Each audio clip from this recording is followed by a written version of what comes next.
The all-new Suzuki Vitara is today on Autogefühl, your #1 resource for in-depth car reviews and your #1 community to discuss cars with Thomas.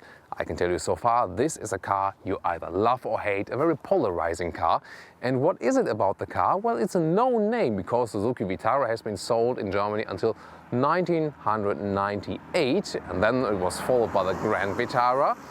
Then again, the Grand Vitara is no more, and it is again the Vitara. And has nothing to do with the Grand Vitara because the same platform is shared with the Suzuki SX4 S-Cross, and it's only about 17 centimeters shorter. So you might think about, okay, why are they doing it? Is it the same car? No, it's actually quite different, although both cars, SX4 S-Cross and the new Vitara, are built in the same plant in Hungary.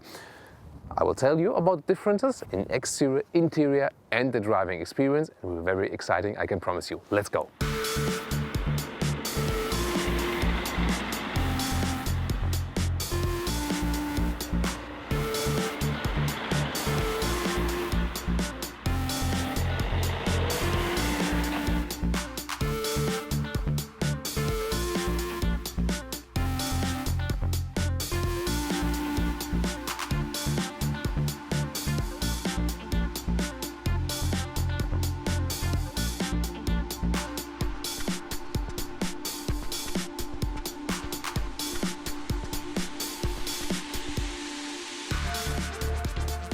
Let's start here with the front, and it's, in comparison to other Suzuki models, rather daring. With the upright front grille, you see the sensors are hidden behind this one here because it's no 3D logo, it's a 2D logo, and therefore we have got the sensors behind them as well.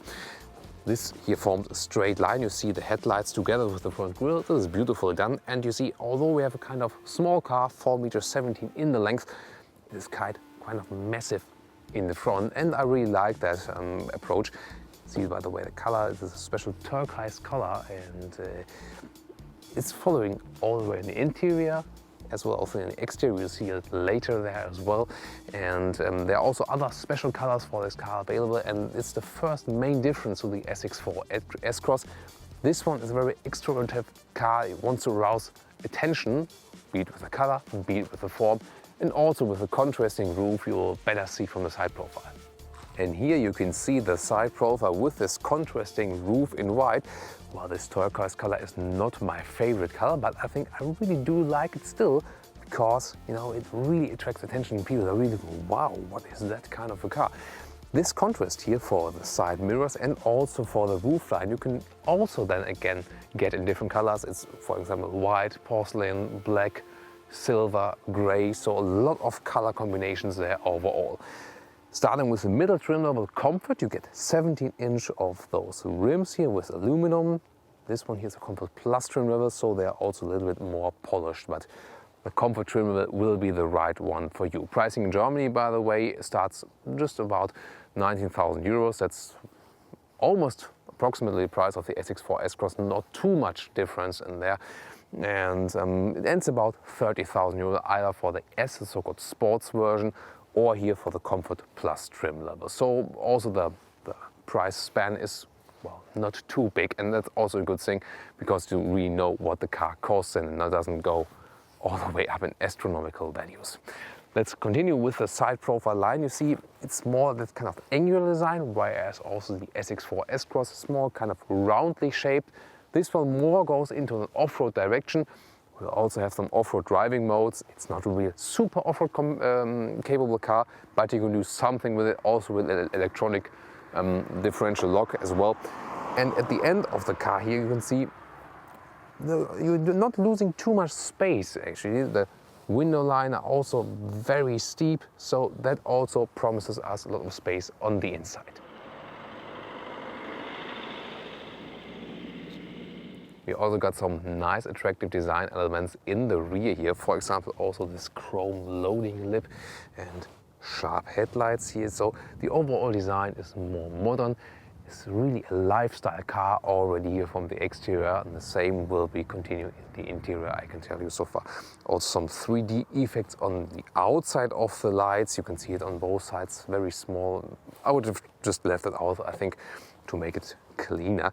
But overall, I think the Vitara is again a car, as the former model was, that does attract attention because it's kind of small but still has this off-road style, and especially now with those contrast color, a real nice approach to dare something again in the industry.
Cockpit overview. It repeats the scheme from the exterior, and we rarely see that, and I really like cars that are daring in this way, because we also have this turquoise setup here in the glossy surface, in the dashboard, also around the vents, even at the inside of the steering wheel from the control stitches, and also on the shifting lever, a very thick shifting lever by the way, again with control stitches.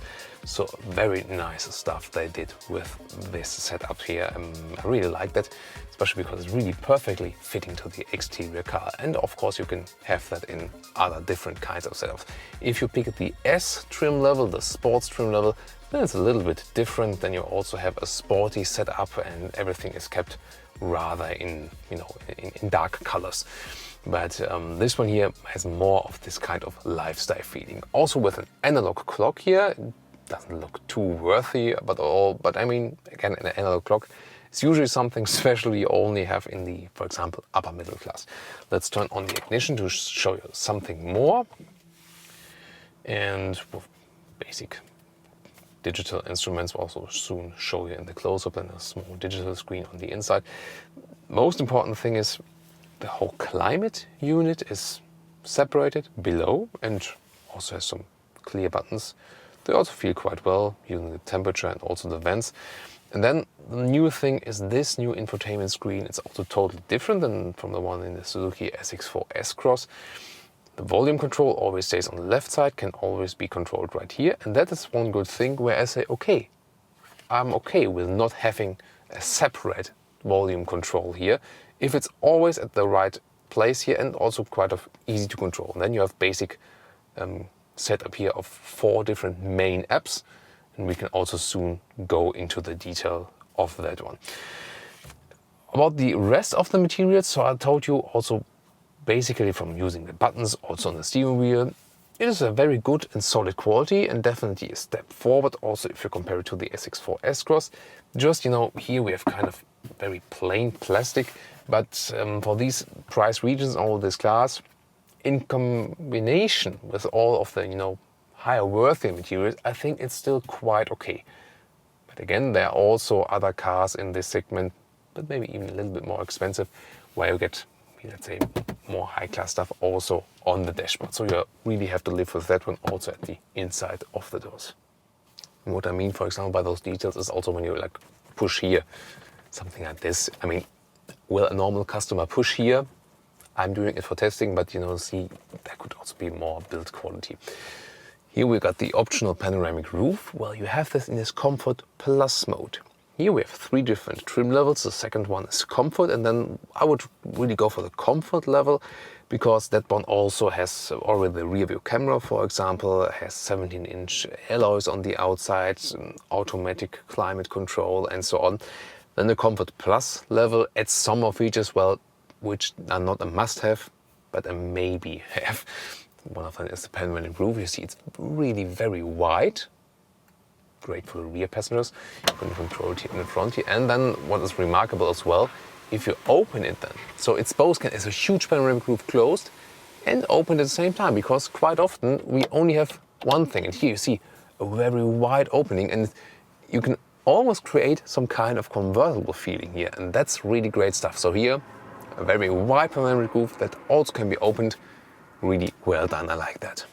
Those are the classic instruments. You see analog right and left, and to control the middle digital screen, that's a little bit weird. You see on the right side here, you can turn it right or left, for example also for the brightness, or click it,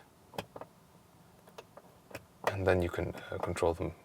Okay, I think you have to wait now until this. Now, when I click it, then I get into this menu and also can do the range. Now I can add this dimmer. Oh, well, you see, it's really a little bit annoying. And the same, for example, for the left side, where you can control the lower part of the screen. Then you can just click that one, use A and B trip modes.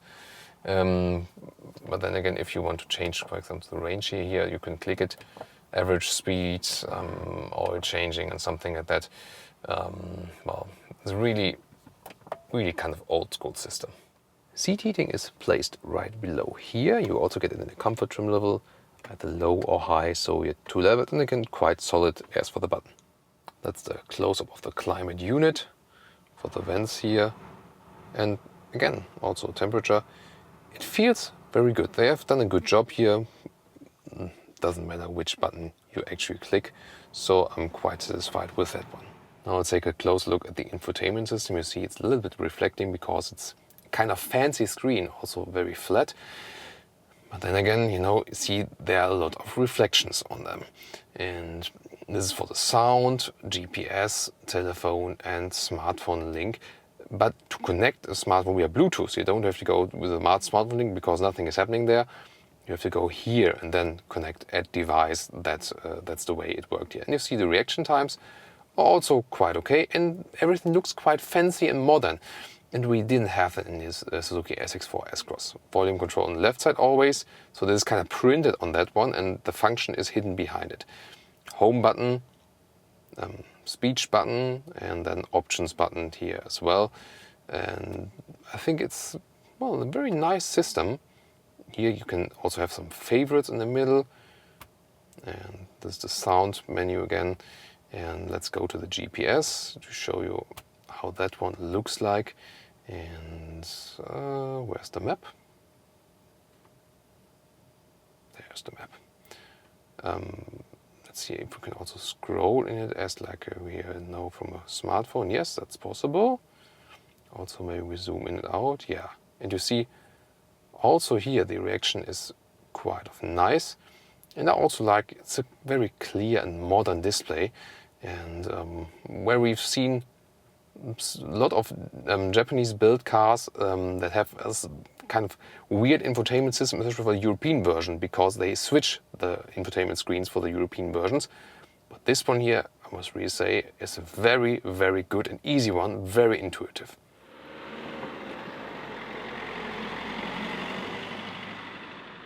The seating position is one of the favorite things here for me about this car, because we have a relatively small car but have an upright seating position with a very comfortable seat, again already from the seat form. And so even if you're quite tall, even if you have the panoramic roof, enough headspace, and you just have a relaxed position here, you can almost compare it to bigger cars, bigger SUVs, but already you got it here in a small car. So that's maybe one of the main reasons also to buy this car, because you get this very good SUV comfort then already here with this size. Storage space is starting at the inside of the doors, also can fit huge bottles in here. That's nicely done. Then there's a weird space in here, small but goes deep in there, but I'm not sure what to put in. Then at the middle console you can put some stuff, and also there's a USB port and 12-volt power supply. And the lower middle console with two beverage holders. And finally the armrest goes quite deep in there, and well, it's not too solidly fixed, but still okay. And up there for your glasses.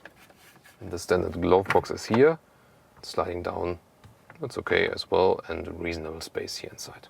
And this is how the seat looks like when I'm not sitting on it. And you might think, wow, what a cool solution, Alcantara on the inside and faux leather on the outside. But no, it's not. Here in the Comfort Plus trim level, this is all the real stuff where animals have to suffer for, because this is a real velour leather on the inside and also a real leather on the outside. And I don't understand why they haven't done this. I mean, you cannot really feel the difference between if it's real or fake. And well, that's one reason why you shouldn't use the real one.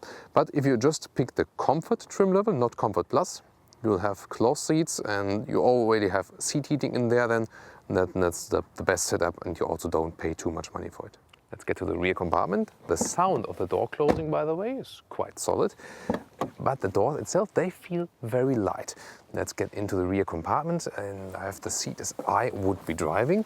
And what you see here is, although we have just 4.17 meters in length, it's still got some knee space here as 190 in meters. So you can actually travel with adults here in the back. But if you're always having adults in the rear, you should not go for the panoramic roof, because here I'm touching the ceiling with my head.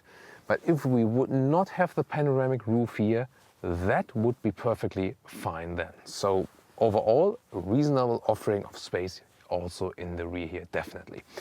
To flip the seats, by the way, we have to do it from here, right at the top of the seat, and then you can flip it. And how this effect plays a role, we'll see from the trunk. Open it right here. And this also looks quite a high processed. Little contrast stitch here, even on the floor mat, really nice. And you see, this is the basic trunk layout, and for your weekly groceries, it's perfectly fine. Also a relatively high loading still, so it's very easy to load things in and out. And you see, there's no step here. It's all even, like from an estate. Very well done. And that's the setup, 2/3, 1/3 split. You see, there it goes further in, and it's not very flat here with the seats, but you see you have an even loading space. And the reason is, I can show you, because this one here has been added, and if you flip it up, there's also a nice system. There you can just fix it. And it's like you can put some stuff below than here. It's a very easy system, and if you pull it back a little bit, you can see you can either put it out completely or just flip it down below, that it has an even loading surface again. So really clever solutions here. Even another 12-volt power supply we can find here, or also some fixing stuff. You know, you can put some tension bells here in maybe. So very nice solutions they thought about here in the trunk. Again, this kind of scheme, use the space you have.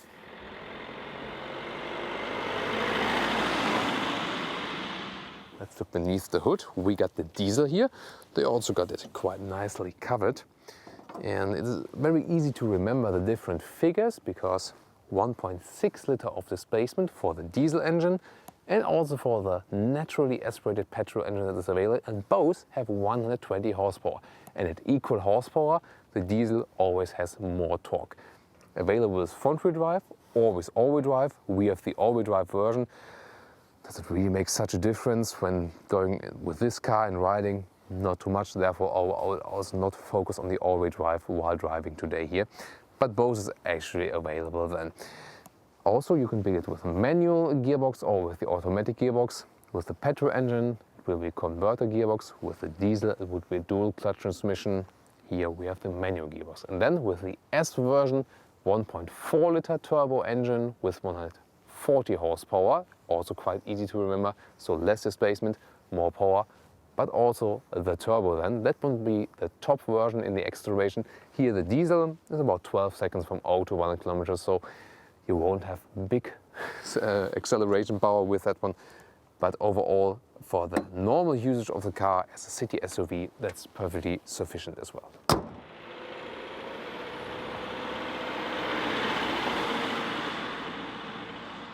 Hey, I welcome you to our driving part.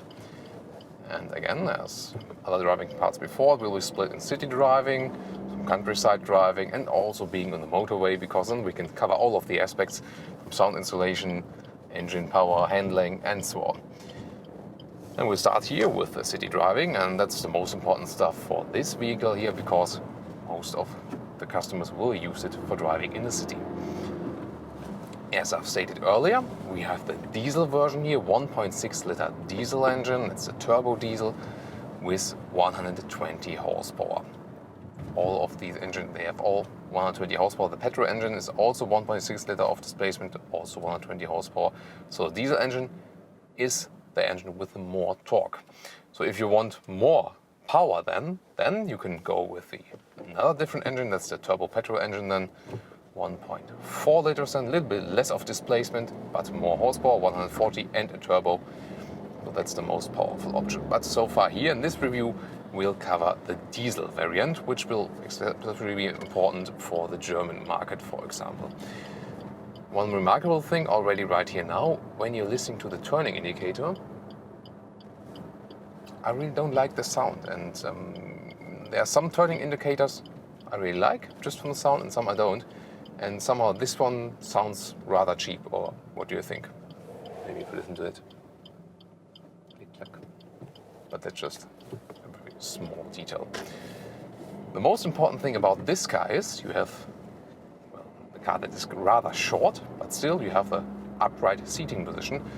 And that's the main aspect about those very small SUVs, be it also a Skoda Yeti or Opel or Vauxhall Mokka, just to name a few of them. And that is a very good advantage already here for driving inside the city, because I sit upright here, even as a tall person. It's very comfortable in the seating position, and you also have a good overview. And as this car is also quite angular from its sides and also from the rear, you have a good overview actually to all of the sides, and that is very important when driving here inside the city. Checking here again, right and left. So I know, even if I wouldn't have any parking aid, I would know exactly where the car is ending at each side, and that is a very positive thing. You can also could go higher with the seat even, but for me, as well, almost 1 meter, 1.90 meter in height, that's perfectly fine. As we have the panoramic roof here, I also still have enough headspace here when I'm sitting here. This diesel here also has this stop-start function, so right now it turned off automatically, and then it's also relatively silent. But more about the sound insulation we can very soon tell you when we're going on the motorway, short motorway part. That's more realistic when you're going like 100 kilometers an hour. We're driving the manual transmission here. There's a manual transmission or the automatic gearbox available. For the petrol engine, it's a converter automatic gearbox. For the diesel here, it would be a dual clutch transmission, quite nice. We don't have it here. We have the manual gearbox with this, as I've shown you earlier, this very huge shifting stick. And we have some resistance when shifting, so we also had cars where you could put in the gears, let's say, a little bit smoother. So that could have been improved, but in general, it's at an solid level. And it's also quite funny because, as I've shown you, the shifting lever is very thick. So it's some remarkable feeling always when shifting here in comparison to other cars. Sound insulation as far here in the city. Well, from the outside you don't hear too much, but the diesel engine, yes, it's quite loud. You might also hear that on the video. So it's not a too pleasant diesel sound, rather this kind of old school diesel sound. And therefore, also I think I would prefer the petrol engine. I'm a fan of naturally aspirated petrol engines, but if I would imagine having even less power than here now, I'm not so sure. However, the car is actually quite small. Here in city driving, the diesel power is perfectly sufficient. I don't lack any power, that's no problem at all. Looking forward also countryside and motorway part, what will the diesel tell you there? But I can already tell you right now, if you have a naturally aspirated petrol engine, for the city that won't be any problem, but then on the motorway, if you want to overtake, maybe like going 100 kilometers to 130 kilometers, that might be a problem then. With naturally aspirated petrol engine, you will miss the turbo then, or either of the diesel or of the other turbo petrol engine then. So 5th gear, 6th gear is maximum, but then of course driving in city you won't need it because it's too slow then. About the steering, it doesn't feel very natural, but it's not that indirect. So I would say like the first few degrees feeling quite loose, That's of course not a sports car. And then you get a quite direct reaction from the steering wheel in at further angles, but again it feels kind of unnatural. So I mean, you will get along with it in city driving, but also nothing special. The grip is quite good, also the size does fit perfectly, and again, what is very important to me, good overview and also very comfortable seating position. That is one of the most important aspects here. And also, if we would have 2 more guests in the rear compartment here, driving with 4 adults, that would absolutely be no problem, although the car is relatively short, and that's really the strength of the car, that is so flexible. You can get a lot of people in it, also a lot of luggage if you flip the seats, and still have very compact, you know, if I want to find a parking lot here and close by, it also wouldn't be a problem because the car is so short then. Let's do some lane change. So shifting, you hear the diesel quite loud. But very important is also that you feel quite secure in the car. That is again due to the very good overview and also the compact size. What about the suspension? Definitely it's very soft. And if you want a rather sporty ride, you know, that wouldn't make any sense for you then. But there's also this S version, you know, I've talked about the turbo petrol engine. This one is only available in the Suzuki Vitara S, and that one then is also better if you more prefer, let's say, a little sportier ride. Here it's all the way on comfort, and if I do some, you know, right and left, then you feel the car's leaning also to the sides a little bit. But that's perfectly okay, because the setup for this small SUV should be set on comfort, not on that very sporty ride. So I think it does fit the car, and people who buy this car also wouldn't expect any sporty ride. Soon when we get to the countryside, we'll also face some fiercer bumps on the road, and that is always a good test also for the suspension, and then we can talk more about, is it really comfortable also when the road is really bumpy, because, you know, as long as the road is even, you cannot really feel differences that much. But I have experienced some, oh, is there someone? Police? Civil police. Well, sometimes I also want to have some such a horn on the on the car, and you can just go straight in traffic. But you know,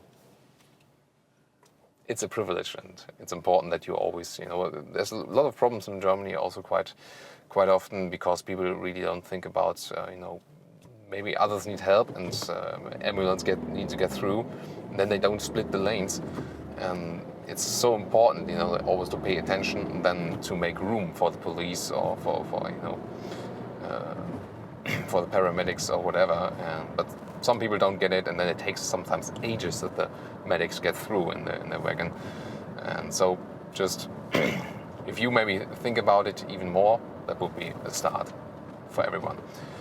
Now we're getting closely to our motorway, and looking forward also to some acceleration figures. You might also see that in the middle display. We also have the consumption in the middle display, and so far it says about 7 liters on 100 kilometers. When we're going on the motorway, it will drop down a little bit. So I guess at the end of our test route here, we'll have about maybe 6.5 liters on 100 kilometers of diesel, and that will be a realistic value, I guess.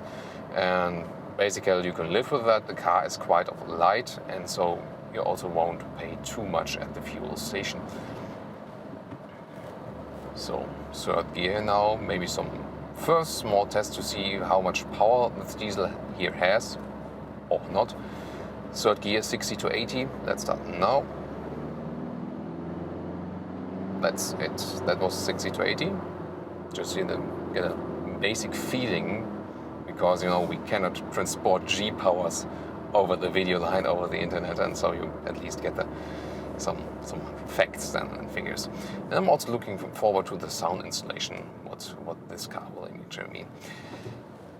Some of you asked me already before what you think about the comparison of the Suzuki SX4 S-Cross. You know, as I've told you initially, both of the cars share the same platform, and they are technically quite alike. But because this one here has so much styling, it is way different. But then when driving it, you feel more resemblance. Okay, this one here is a little bit shorter then, and so it also feels more agile, especially in the city. That's for sure one difference. And well, when driving faster, difference is actually not that great. I feel I fit a little bit higher here because we also move more towards a kind of off-road vehicle style, although it's not the most off-road capable car, of course. But that is a little bit more pleasing to me because, you know, got a better styling, more modern interior, and also more agile ride. So I would go for the Vitara and not for the S-Cross. This is definitely a more appealing, newer car. Now let's do some acceleration again. Let's say third gear, 80 to 120, and I'll also go to the fourth gear. Let's go now.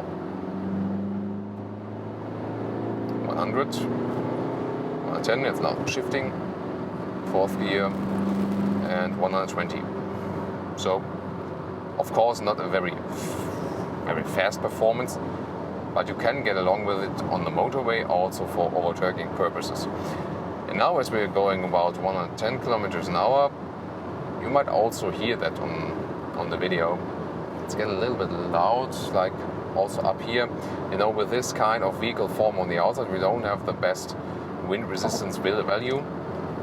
And I do have to talk a little bit louder that you can still hear me.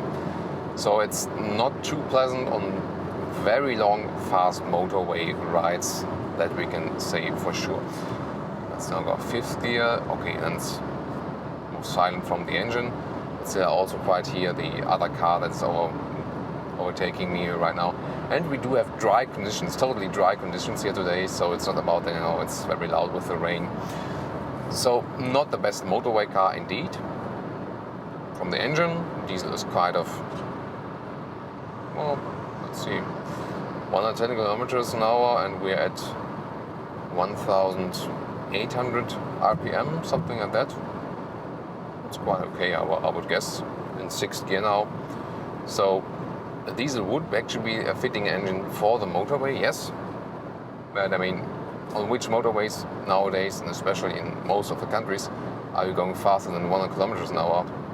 Well, not so much, and even not in Germany, because most of our motorways here are also limited in the speed and also full of traffic, and you not always have the chance. 120. You have to push the car a little bit, and then in these situations, if you had the naturally aspirated petrol engine there would even lack some more power. So if you want more power, go for the turbo petrol engine. If you just use the car inside the city, you will also be perfectly fine with the naturally aspirated petrol engine. So that's my tip here for the engines. And you know, recently there has been some diesel haters, and well, maybe diesel hating is a little bit exaggerated, but my personal opinion, I'm not a fan of a diesel, definitely not. And well, let's see where this development actually goes further. So that's the motorway part here, and soon we also get to our countryside part. Sunshade, by the way, can cover quite a lot of the windscreen right here. So that's also important, and you can also adjust it without, you know, any flipping up. We had it recently in the Porsche Cayenne, that when we moved the sunshade a little bit to the front, then it was blop, flipping up completely. But here it's really no problem. We can really cover a lot of the windscreen if it's really needed. So let's go off the motorway now and also test the brakes a little bit, because that's also important. But I expect actually quite good performance because the car is also light. So let's hammer the brakes now. Yeah, that's perfectly fine. Didn't even put it all the way through, but you have a good feeling also with the brake. And I must say also the whole setup with the clutch and brake and throttle is kind of a standard setup. You don't have to get used to it. You know, sometimes we have cars with manual transmission and also with, you know, manual using the clutch, and they say, oh, it comes quite late or comes very early, and then you have to get used to it. But here, this is also one important aspect of the car. You just sit down and drive the car. It's very easy.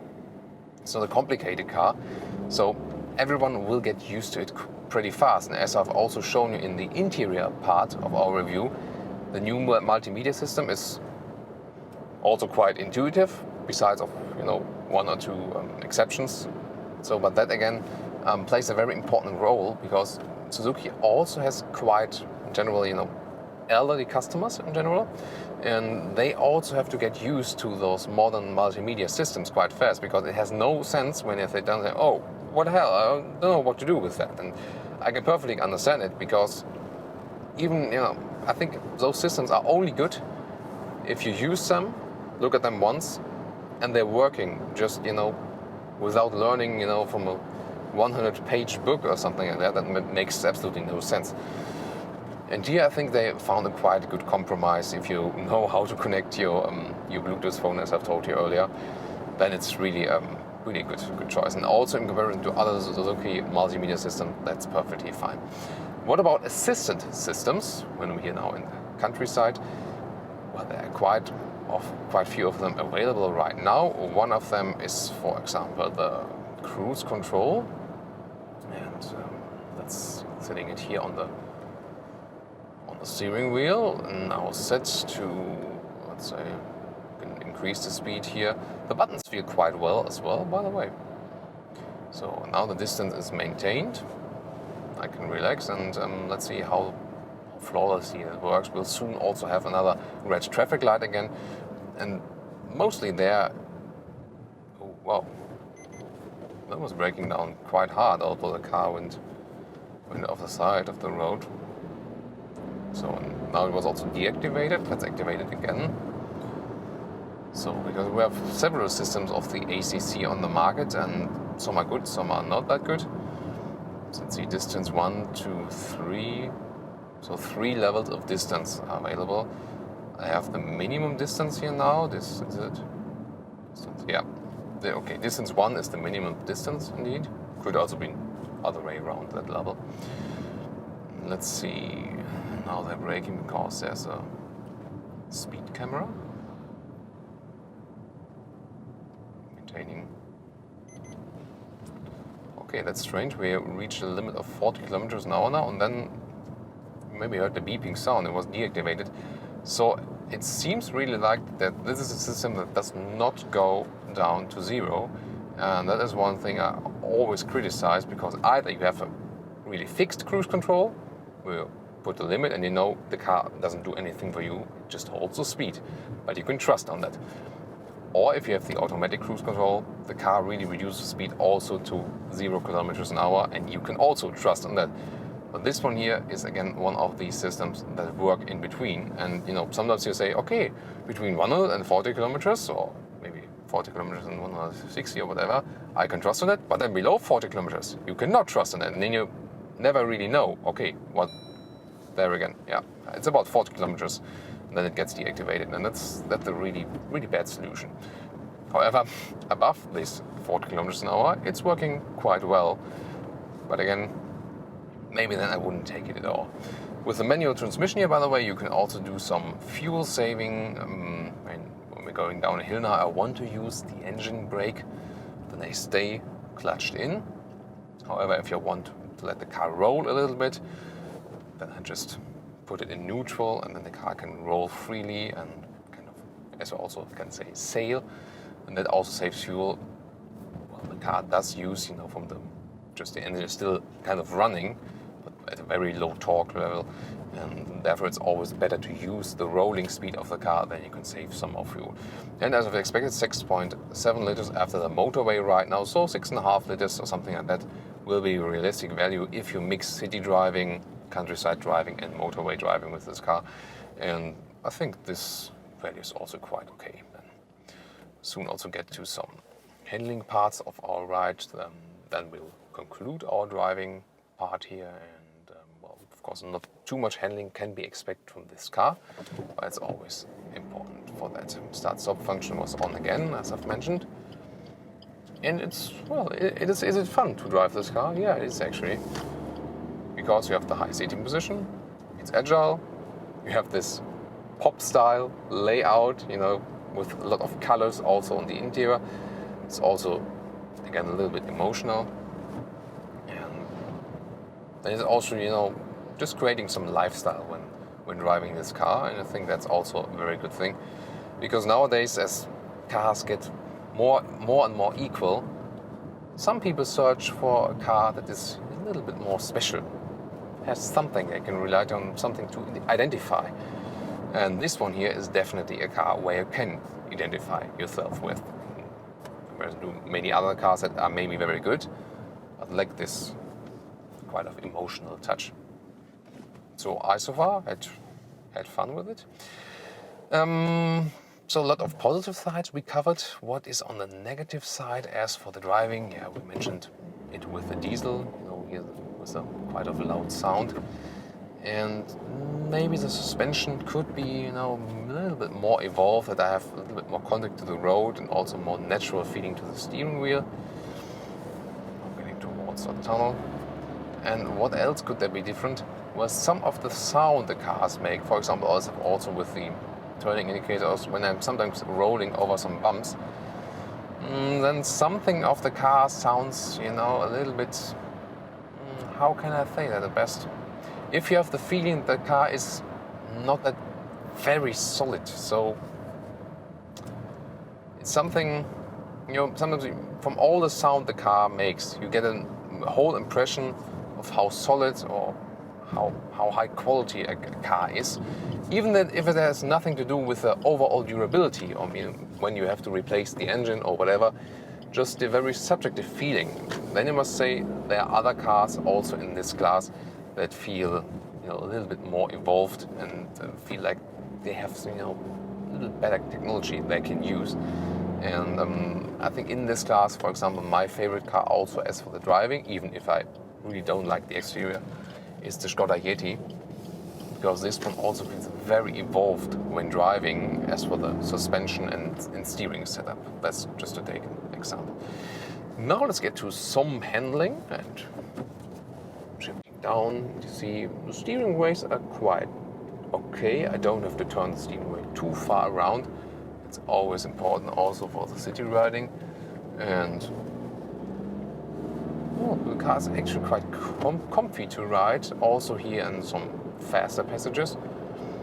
And I mean, why not? Here we do feel that we don't have a stiff suspension that gives up some feedback from the road, but we don't need that. Definitely not. Also, the diesel engine when going uphill now is kind of a little bit struggling, but it's still fun to drive the car because it's so small and agile. With the garage people flying from the right to the left, you also realize little G-forces also lean the car a little bit to the side. So enjoy with me some more of those curves here. Maybe one day we also tested the S, the sports version, and we will also be able to compare that one.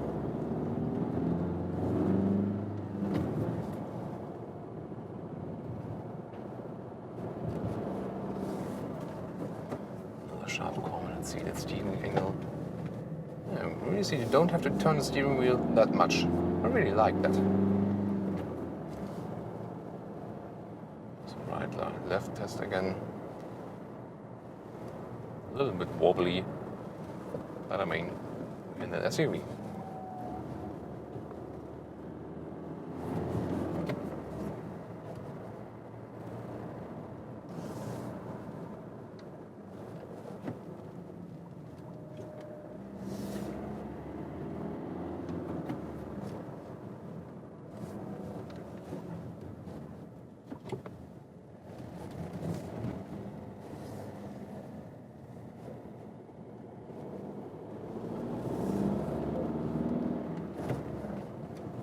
By the way, rear view camera, you see, as this is a very clear display, you also see a reflecting effect, and that would have been the case when they've kept the display rather matte.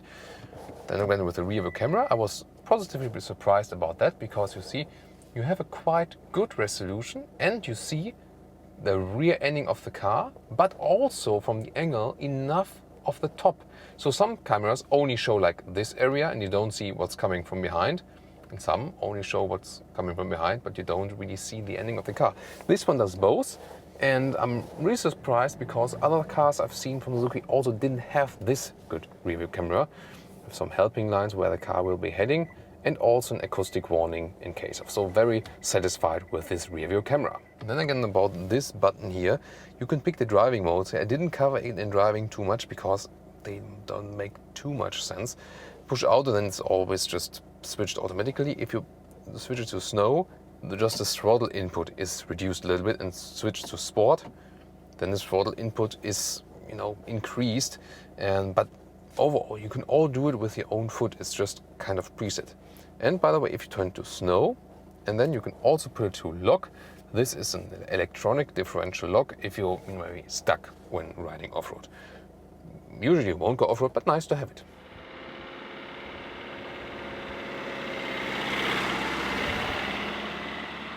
Now let's get to the conclusion of the Suzuki Vitara, the all-new generation.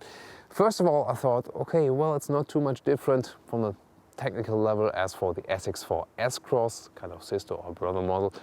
But yes, actually, it is way different. The exterior is really up to date. It's a modern lifestyle car with this kind of off-road look and very nice choice of contrast colors. You can attract a lot of attention, and I like that the manufacturer says, okay, I dare something in design. The same accounts for the interior. They have stepped up the build quality, definitely, and also the infotainment system. We find a lot of infotainment systems that are not intuitive and that are not that easy to control and also look kind of weird. This one here looks very modern. It's not too fancy, not too much function, but you don't need them. All the functions you need are actually built in there. Also, like I said, they stepped up the build quality. Just some things that can be improved, for example, also leather from the seats and so on. The driving was a kind of soft ride, and well, that's good for this kind of car.